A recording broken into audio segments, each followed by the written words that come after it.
This week on Instant Experts, it's Northern Exposure rebooted as Putin meets Trump in Alaska. It is a heartwarming, fish-out-of-water comedy with Vlad brilliantly brought to life by the one and only Rob Morrow. JD Vance contributes to the Ukraine peace process by having nothing to do with it. And don't the Cotswolds just love him for it? And Diego, the Venezuelan Gang Parrot, is back. He's back, and this time he's got company. Welcome to Instant Experts Alaskan Taco Edition. It's all the latest news explained by idiots, here to keep you sane in a crazy world.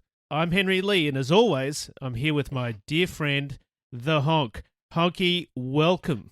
Henry, what a pleasure to be here, and what a week. We do say it every week. It's a show about crooks, fuckwits and morons, and excitingly, as you've already hinted at, two of those three are coming together this week in a very special moment. They sure are. So what caught your eye this week? Well, I was tempted to start with the crook, fuckwit and moron who's not with them, and that's the Australian Prime Minister Anthony Albanese, who surely must get a mention for rewarding Hamas with a country. Yeah, well, go easy on Hamas. They love this show. So, they love this show. Yeah, they do. They can't be all bad. But the big story... They love Albo's policy. They love his policy, yeah, they do. Yeah. But the big story this week is Trump meeting Putin in Alaska over the issue of Ukraine on Friday US time, as you said. Yeah, so that's Saturday Australian time, right after this episode comes out. What do you think is going to happen? Will Trump reward Putin with the country as well? Well, everybody else is. I mean, in all seriousness, I see three possibilities. You got to bear in mind what we've seen from Trump this year so far. Yes. It's 8 months into ending this war in 24 hours. Yes. During which he's been bullshitted to by Putin, it's got to be 17 times, right? At least. While himself taking a dump on Zelensky, Ukraine and all of Europe. Yes. Before then reversing position when Europe agreed to increase its defence spending and also pay the US for weapons to help Ukraine. Yeah, hey, it's called fighting for freedom, not fighting for free, Honk. So true. Very wisely put. And at the same time, Trump, who, as we know, is one of the world's great egomaniacs, has shown absolute desperation to win a Nobel Peace Prize. Yes, except all the US is doing at the moment in the Ukraine is selling arms to Europe. So he basically wants a Nobel Peace Prize for being an upscale arms dealer. Well, unless you can broker a peace deal in Alaska. Yeah, true. Back to the three possibilities. The first one is he delivers justice for Ukraine. They were invaded. Yes, for the second time since 2014, because don't forget Russia nicked the Crimea then. Oh, yes, that's right. They've lost somewhere between, what you told me, the 60,000 and 150,000 people. Yes. Plainly should have their borders restored. Otherwise, Russia has incentive to do the same thing all over again in Ukraine. And let's be honest, that's elsewhere. They clearly have designs on Finland. Yes, and Zelensky said that the Ukraine won't agree to give up territory. That's right. So that's possibility one. But that, of course, requires Trump to stand up to Putin, which has never happened yet. No. So what's possibility two? Possibility two, you'd have to summarise as taco, right? Yes, Trump always chickens out. Exactly. So Trump, as we've talked about many times before on the show, has a habit of talking a big game, talking tough, then walking back from it. We've seen that with tariffs. We've seen that with threats to various people that have no legal foundation. And we've seen it repeatedly with Putin. Yeah, because Trump is either scared of him, admires him, or is naive enough to believe him. Or because Putin's got the photos of Trump nailing hookers in various Moscow hotels or being urinated on, more accurately. That too. So on the taco scenario, which I think we said was that's scenario two, right? Yes. Trumpy gives Putin more time to do absolutely nothing. Except bomb a few civilians in Kiev, of course. Hey, it's the weekend. Vlad's got to blow off some steam, doesn't he? He's had a hard week. He's had a hard week, yeah. What's possibility three? Possibility three, I think, is the most likely one, which is that Trump tries to sell Ukraine down the river in exchange for frantic blowjobs from Putin. Right, go on. So basically, this possibility is Trump agrees to concede, on what basis, who the hell knows, 20% of Ukraine, currently occupied by Russia, in exchange for Trump getting a whole heap of things named after him and a Nobel Peace Prize. Right, what about cash? Well, obviously. I mean, I didn't even mention cash. Obviously, cash. That goes without saying. I mean, you've got to assume in the usual way that a number of mysterious Russian buyers will be expected to hoover up a whole heap of Trump coin. Yes, 80% of which the Trump family still controls, of course, so cash paid for it goes straight to them. So, Hulk, it seems you thought about this carefully. So, setting aside that is entirely against the spirit of this show, how have you come up with this theory, there's three possibilities, and the Trump blowjobs for peace? Well, consistent with the show, partly I pull it out of my butt. But the other thing I'm basing it on is what has happened this week with Armenia and Azerbaijan. Yes, well, they did actually sign a peace deal, didn't they? So just as a quick sidebar for listeners, I know you all know this, but Azerbaijan is on the western shore of the Caspian Sea, south of Russia and north of Iran. Perhaps best known these days for the Azerbaijan Grand Prix in Baku, which features quite often on Drive to Survive. Who besides me, has not watched that show. Get on board, Honky. It's phenomenal. Anyway, that's Azerbaijan. Yes. And Armenia is the country to its west, so between it and Turkey. And they have different ethnicities and different religions. So Armenia is Christian, Azerbaijan is majority Muslim. So they've been fighting since 1991, since they both got out of the Soviet Union, over a territory in western Azerbaijan called Nagorno-Karabakh. I've actually heard of that. Which is, as we said, territorial in Azerbaijan, but was majority Armenian, at least until Azerbaijan took it back by force a couple of years ago and many of the Armenians fled. This is instant expertise at its finest. Well, I was reading Wikipedia and I got stuck at the letter A. So there's a lot of Armenia and Azerbaijan in my... Azerbaijan was the back end of the A's, to be fair. Anyway, tell us the relevance of the Armenia-Azerbaijan deal to Russia-Ukraine. Well, the relevance is this, that one of the sticking points between Armenia and Azerbaijan was that there's a bit of Azerbaijan to make it more complicated. This is called, I think, Nakhchivan, which is between Armenia and Turkey, and helpfully not connected to the rest of Azerbaijan. Yeah, it's known as an exclave, which turns out is the opposite of an enclave. It's like the difference between the abstract and abstract. Anyway, so Azerbaijan wanted access to this exclave through Armenia, which obviously the Armenians weren't too excited about. But the deal they've now done, if I have this right, is that Armenia has agreed to a transport corridor to allow the Azerbaijani to connect the two parts of Azerbaijan, and Armenia has also conceded Nagorno-Karabakh. That's right. So it's basically pretty good news. The Armenians have made a couple of concessions, but they have found peace. Yeah, but the kicker is that the transport corridor, and this is beautiful, will be controlled by America for the next 99 years and will be called, get ready for it, the Trump route. Are you serious? Seriously, yeah. It's going to be called the Trump route for international prosperity and peace, which of course Trump claimed was their idea, not his. Of course. Of course. All right, so tying it together, you reckon Trump will give away the 20% of Ukraine that Russia has invaded and is occupying to Putin, as long as Trump gets some Trump coin sales, America gets some development deals in the 20%, and Trump gets something named after him, like a province in Ukraine. Or the Nobel Prize. Of course, the Nobel Prize. Maybe they could rename that too, Honk. Make it the Trump Prize. I mean, Nobel's had a pretty good run. That is a dynamite idea, Henry. And I say that because, and you thought this was obvious, but in fact, I did not know that Nobel cleansed his own record by establishing the Nobel Peace Prize, having been the inventor of dynamite. He did. I didn't know that. He did, a bit like the Rhodes Scholars after Cecil Rhodes ran amok in Rhodesia. The Armenia-Azerbaijan deal does look like a pretty good result to me, noting, of course, that Trump did nothing except turn up at the end to sign the document. We dumped on Steve Witkoff last week, who's the special envoy to that part of the world. Yes, but he and Marco Rubio appear to have been the key players, so credit where it's due. And if somehow, Honk, they persuade Vladimir Putin to have a personality transformation in Alaska... Or they manage to kill him. Well, that would be quite the summit, wouldn't it? In the unlikely event they get a good result for Ukraine, then that would be great, and we're hoping for the best. And meantime, we will certainly still tonight be dining on Alaskan tacos, will we not? Indeed. Now, Honk, we like to start the show with shout-out to listeners, as you know, especially our loyal listeners all over Australia. Including...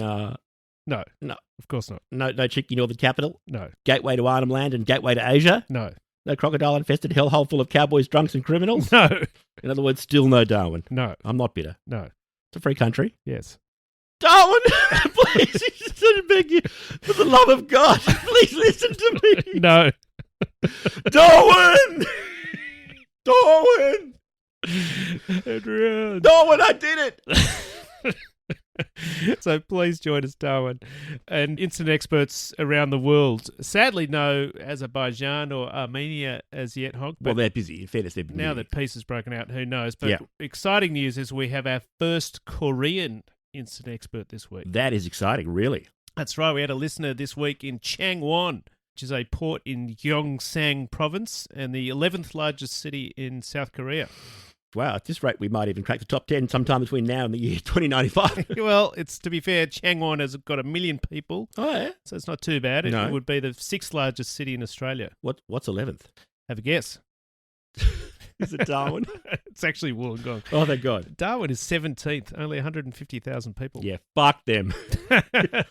We have 6 Darwins right here in Changwon. That's right. So, Gamsa Hamnida Changwon, that's Korean for thank you. We have other exotic listeners in various parts of Italy. Sedillo in the province of Oristano. Magliano in Toscana. Provincia di Grosseto. Oh, it's like being on my honeymoon. With you. France, we got Paradou in Bouches-du-Rhône. That's right. And regulars in Chiang Mai, Thailand, Bergenfield, New Jersey, and Gateshead, UK, just across from Newcastle on the southern bank of the Tyne River. But, Honk, I really wanted to talk to you about Alaska. Oh, yes. We don't have a listener there, but Putin and Trump will be listening closely this week. I'm happy for you to do one of your long histories. Can I take a quick snooze up the back? Well, why don't you tell me about Alaska? Well, what do I know? It's got moose.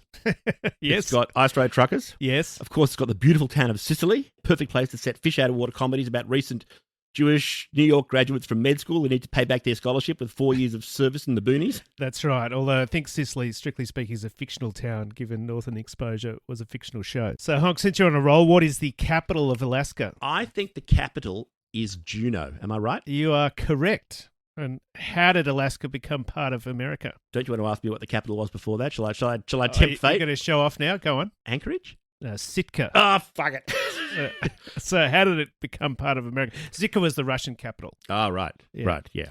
So, how did it become part of America? They bought it, didn't they? They did. And who did they buy it from? Well, you gave it away. It's Russia. Wanted to help you out. Yeah. You did. Thank you. So you've done very well on the Alaska quiz. Thank you. Alaska was originally settled by the Eskimos who came from Asia across what is now the Bering Strait, but used to be a land bridge. And then they were followed in the 1700s by Russian fur trappers, and Russia theoretically owned it in the 1800s. But then after they lost the Crimean War in 1856, they didn't have the cash to maintain control over Alaska. They love fighting over Crimea, don't they, these people? They're still doing it. They're still doing it, that's right. And since the British were on the other side of the Crimean War, Florence Nightingale and all that sort of stuff, oh, yeah.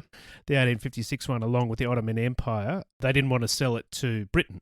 So instead of selling it to Canada, which Britain controlled, Russia sold it to the US. And the US had already bought the Louisiana Territory from France. That's right, and they nicked Texas, California, and the Southwest from Mexico. Which itself had declared independence from Spain. Yeah, successfully. And the US had done a deal also with Britain to take the Oregon Territory and straighten out the border with Canada. It sort of did a land swap along the 49th parallel. And that, kids, is How I Met Your Mother.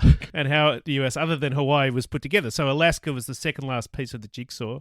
It was purchased for 2 cents an acre in 1867 and became the 49th state in 1959. This explains why Trump thought the meeting with Putin was in Russia. Caroline Levitt said it was an honour to welcome Putin to America. Yeah, how wonderful to have a mass-murdering psychopath come over for a couple of beers. At least Trump will be only the second worst bloke at the meeting. Maybe Albo can get the Hamas guys to come along and he'll drop down to third. Yeah. Okay, probably time to get on with the show. Before we do that, though, you did get one thing very, very right last week when you freestyled the thesis title for the fictional Inner West Karen, because later in the episode we found the real Inner West Karen, Councillor Diane Coleman from Cumberland Council, and it turns out she really does have a PhD. Yeah, that discovery was something out of the Twilight Zone, wasn't it? Yes, I did some digging, and she's an academic at Western Sydney University. Surely Inner Western Sydney University, Newtown campus, surely.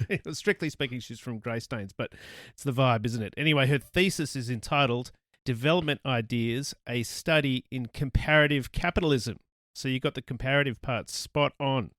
And let me guess, capitalism is not the answer?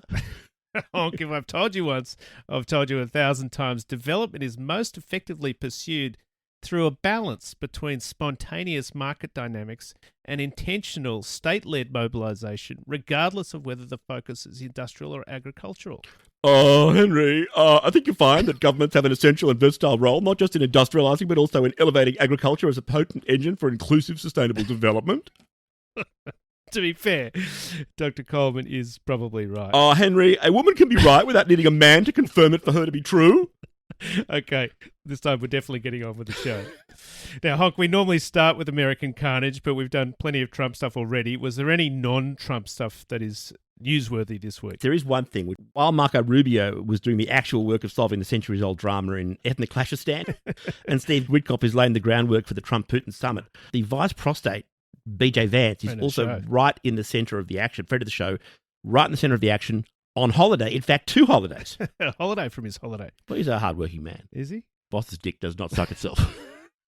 He's had a very busy year. He has. Doing that. So tell us about the first holiday. Is he some sort of medical tourism to get his head out of Trump's ass? You tell me, because Sister Lee, sister of Henry Lee, Sister Lee brought this story to our attention. In fact, brought both holidays to our attention. The first one was the holiday that Vancey took for his birthday. Oh, happy birthday. How old is he? I feel like he's 85. You know, he's one of those guys who's like an old, boring conservative from the age He might be of older 20. because I think he was born 85. He could be 185. That's right. Anyway, he's from Ohio. He was raised in a place literally called Middletown, wasn't it? Middletown, USA, which is 45 minutes out of Cincinnati, where he now lives. So Vance wanted to go kayaking, except there was not enough water in the river. So he got the Army Corps of Engineers to increase the water level just for him. Well, doesn't everyone? What's wrong with that? I don't see the problem. Now, Vance, of course, denied all knowledge of this. The official line was that it was the Secret Service's idea. Of course, yeah. So they could tool around in their powerboats to keep Vance safe from harm. But it didn't go down very well, given no one else is afforded the privilege of choosing their own water level. Yeah, I actually heard a different story. I actually heard that the water level in that river rose naturally. Right, go on. Well, I heard that Usha was so upset at the prospect of having a holiday with the vice prostate, that is Vance's wife, Usha, rather than her great love, Erik the Viking, that she filled the river with her tears. Erik, wherefore art thou, Erik? Well, that's one theory. I There's believe another theory. There's another theory which I'm not sure is fully publishable. I'll put it delicately, which is that Usha filled the river another way after a cheeky weekend getaway with Erik, where he experimented and finally managed. Okay. I get it. Greenland seems a long time ago, doesn't it? If you're out there, Erik, we'd love to hear from you, as I'm sure would Usha. We haven't heard from you for a while. What about the second holiday, the holiday from the holiday? So right after this Ohio river raising fiasco, Vance decided to take his family on holiday to the UK under the pretense, of course, of doing actual work, a meeting with the Foreign Minister there, whose name is David Lammy. Yeah, well, BJ's not going to pay the airfares himself, is he? And so Vance and Lammy pretended to be friends for a couple of days before the Vances then proceeded to go on this holiday we were referred to the Cotswolds. Which is basically the Hamptons of England, isn't it? Sort of quaint towns, cobblestone streets, country manners. Pheasant shooting. Slavery. Inbreeding. Horseface with Horse Hall, marrying the Earl of Derby, just like her mother before her. Actually, in fact, marrying literally the same Earl of Derby, no doubt. Anyway, they've basically locked the place down with police, roadblocks, sniffer dogs, etc. It's a shit show. Police are going house to house asking for residents' names and social media profiles, which is obviously bad news for Instant Experts fans, but is entirely unreasonable. It's none of anybody's business. I mean, it's so bad that Jeremy Clarkson, the notorious dickhead from Top Gear, when he signed on to the show, he thought that show was about something else.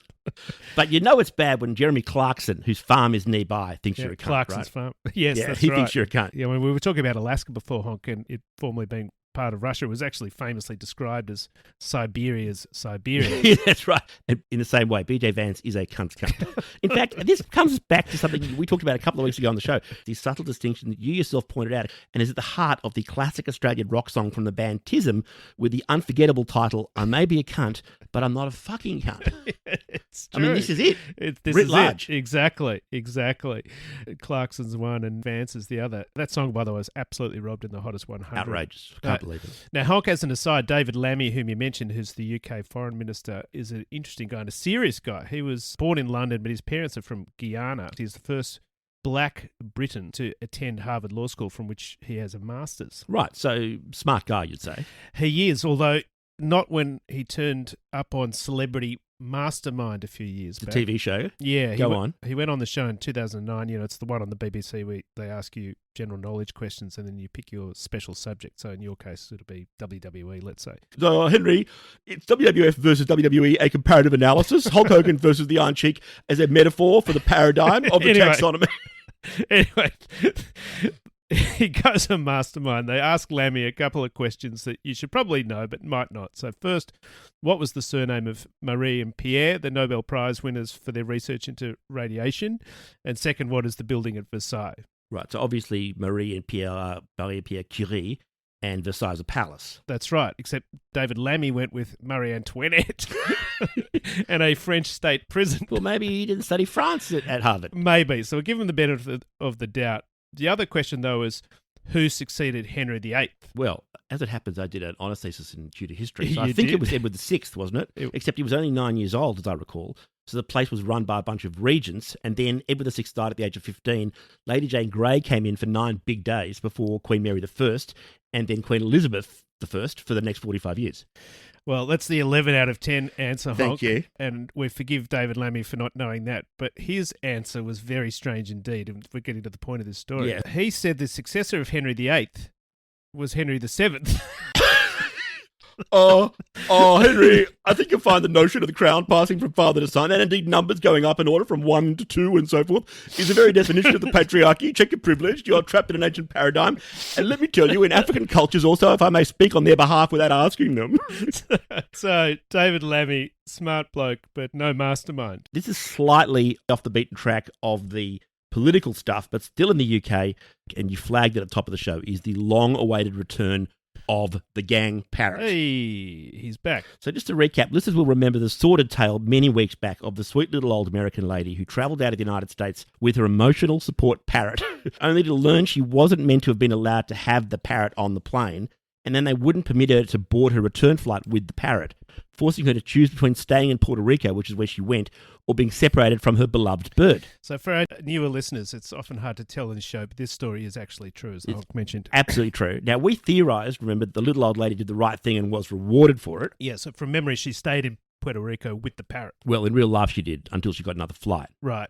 But on Instant Experts, we said she was separated from the parrot and she was deported to Gaza, while the parrot became a hardcore gang member in an El Salvador and Hellhole prison, where it took the name Diego and cried out in passion the name of its longtime prison lover, which was Raphael! Perhaps your finest performance, Honky. Thank you. So check our best of episode from late April if you missed it. Anyway, what on earth has any of this got to do with the UK? Well, I'm getting to that, if you'd be patient, because Diego the gang parrot from El Salvador turns out to have a cousin in England, right? A bright yellow fellow called Mango. By chance, was Mango and a gango? He was an innocent parrot dragged into a life of crime. Yes, poor Mango became the pet of a couple in Blackpool who ran a drug gang. This is a true story. True story. Oh, poor Mango. He never stood a chance, Honk. Except they've just been busted by the Lancashire police. Right. I'm sure charmingly after a cup of tea, love. No doubt. I can't do a Lancashire accent. The gang in total have gotten a combination 103 years in jail. And how did they get the gang? They found a mobile phone of one of the two owners of the pet on which you could see cash. You could hear money being counted, but the finishing move was the parrot. Right. Why was the parrot busted re-upping the stash, or like Weebay and the Wire, or what happened? Close. The gang's catchphrase was their sales pitch, 2 for 25, i.e. 2 bags of cocaine for £25. Right, not 2 for 25, the cricket score. No, amazingly no. Not these guys. The parrot had learned to say it. The parrot was in the house on the video saying, 2 for 25, 2 for 25. So that corroborated that the parrot's owners were the gang members. That's right. And the gang, as I said, got 103 years in jail. Right. What about the parrot? Do they put him in stir with Ronnie Barker and Richard Beckinsale, father of Kate, a la Porridge? Or was he gangbanged in the beak in a remake of HBO's Oz? No, the good news is Mango managed to get out. Yeah, he can fly, I suppose. Yeah, it's a good story. Mango the gang parrot from Blackpool. But I won't be happy till we get the true final happy ending, the true final scene. Right, which final scene? Well, 40 years from now, we need to see Diego the Venezuelan Gang Parrot crawling through a drain pipe of human waste after beaking his own way to tunnel to freedom, with the whole disguised each night with a poster of Big Bird or Woodstock from Snoopy, which was a couple of his favourites to jerk off to, with his left wing, and then when he gets tired with his right wing. Poster of parrots. And then he flies to freedom. He drops a letter over the Policia Oficial in El Salvador, revealing the prison warden is an embezzler. And then Diego flies to a beach. Right, like the Shawshank Redemption, so it's to Zihuatanejo in Mexico. No, to a shit beach like in Blackpool, where Diego finds his cousin Mango and they have a joyful reunion in the rain, and then they fly away to an Oasis concert and all is well with the world. Can you imagine the sing-along? Yeah, don't look back in Mango. Classic. So Sally! Raphael. Okay, Honk, quick shots. What have you got? Well, look, there are so many more examples of absolute madness from the past week, but this particular one we thought we couldn't go. Including from us. But this one is truly apex stuff. There is a far-right American influencer, activist, conspiracy theorist, and would-be political candidate named Laura Loomer who is close to Trump. Yes, possibly. Lewinsky close. Well, indeed. And in fact, Trump wanted to hire Loomer during his last presidential campaign, but even his own guys persuaded him not to. Yeah, well, he's got BJ Vance. Well, very true. But now in 2025, she's right in there in the Oval Office, sparking rumours, in fact, that of a certain kind. Now, she's been instrumental in the sackings of a number of national security officials because she persuaded Trump they were insufficiently loyal to Führer. Yeah, that's right. But at the same time, she's fallen foul of the equally lunatic friend of the show, Georgia's far-right Congresswoman, Marjorie Taylor Greene. Yes. And Green has become very anti-Israel, or in some people's view, worse than anti-Israel. Well, hang on. She's not anti-Semitic. She's just pro-gazpacho.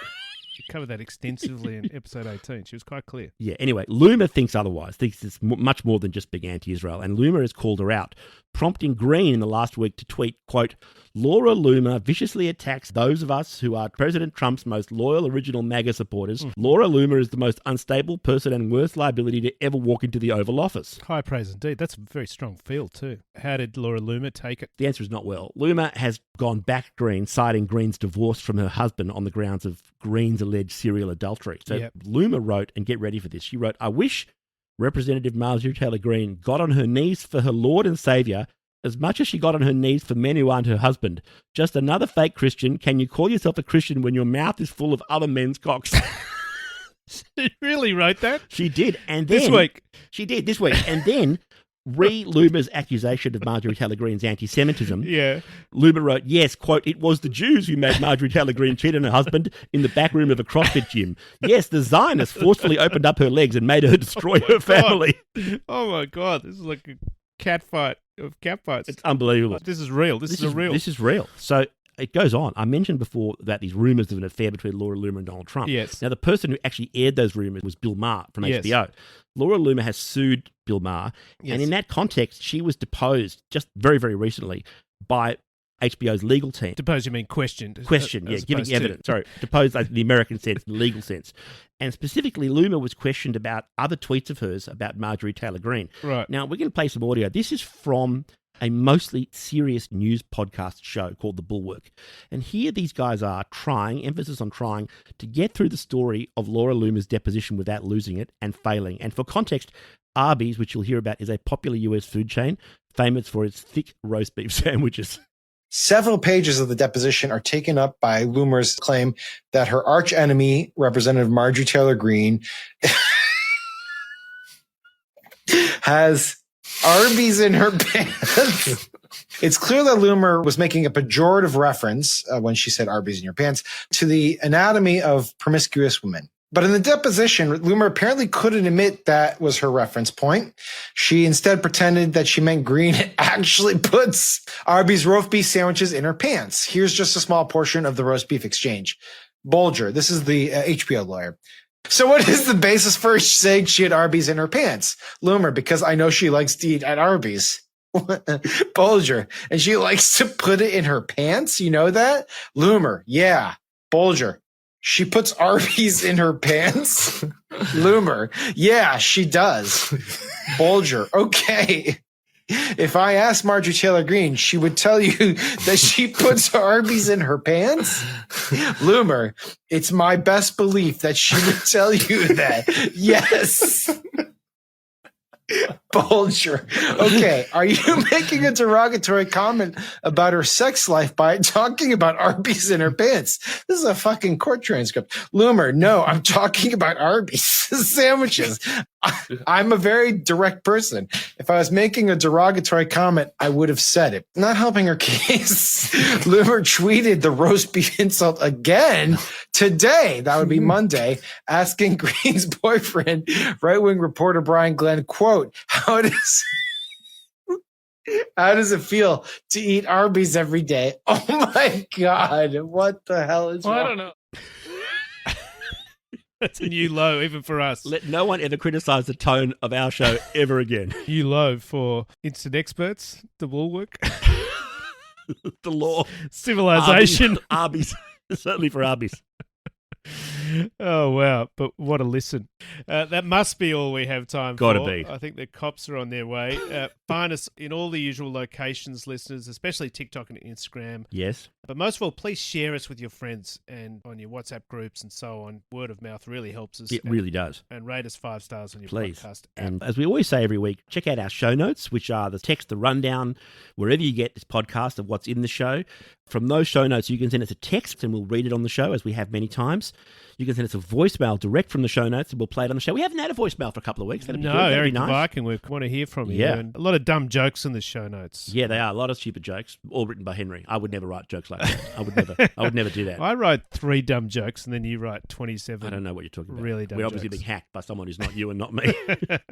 Anyway, next week we'll be on hiatus. It's all my fault. I will be gallivanting with the child in view of what's going on in the world. I should say it's one of my own children. Yes, one of your many. We will be doing a little hiatus mini episode Yes. to remind you both of the fact that we're on hiatus for a week, but also a little mini update on the week that's been Crooks, Fuckwits and Morons. So, Honk, to finish off this week, an audio clip. Sometimes it's crookery, fuckwittery and moronicism, but this week it's quite a quaint clip, isn't it? It is. So this is the background. We flagged many weeks ago on the show that Trump, because he hates people who don't take him seriously and respect him, that he was going to take over the Kennedy Center in Washington, D.C. and take over the Kennedy Center Honors, which normally recognise great achievements in music and art and so forth. Yes, which he has done. Yes, and of course he would dearly love an award himself, but can't understand why he hasn't got one, just because he's never been an artist or a musician. Well, he's got the Nobel Peace Prize. What Yeah, else does he well, want? exactly. Well, Pretty beautifully much in put. the bag. He has quite brilliantly announced a bunch of first honorees who include famous country singers who obviously appeal to his Republican base, like George Strait,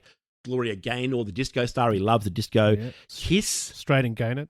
Straight and Gaynor, perfect, nice yeah. touch. Kiss, Yep. he's announced Kiss, Yep. who, of course, Gene Simmons, huge backer of Trump, big Republican supporter, Yep. but, you know, again, Great huge Jewish rock band. star. One of the 3 great Jewish rock stars. And him, Billy Joel, and that's got to be it, isn't it? And Billy Joel Jewish, I didn't know he's that. Jewish, yeah. You think he's Italian, but he's Jewish, yeah. Right. And Never thought about it. yeah. Thought he was just a guy with 2 first names.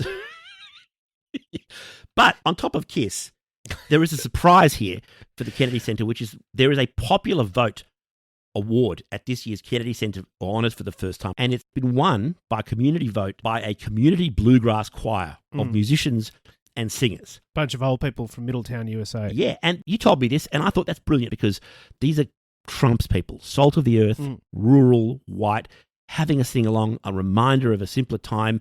And then you told me what this charming ditty of theirs is called, and it's called? It's called the Epstein Files. It's called the Epstein Files. So this bit, I think, was not quite what Trump was expecting.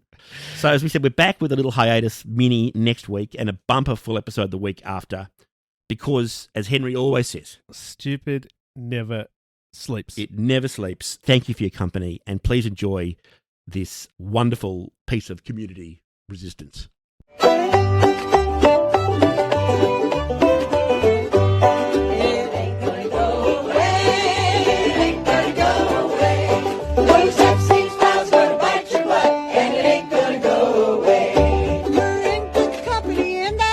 In a sleazy kind of way.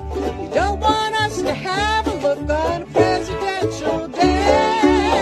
It ain't gonna go away. It ain't gonna go away. Those Epstein files gonna bite your butt, and it ain't gonna go away. You can go to Scotland, you can go play golf, you can go to war today. You can point your finger at everyone else, but it ain't gonna go away. Yeah.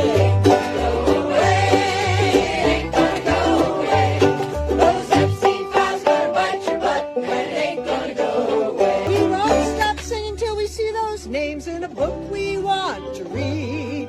The victims all deserve that till we root out each bad seed. Ain't gonna go away.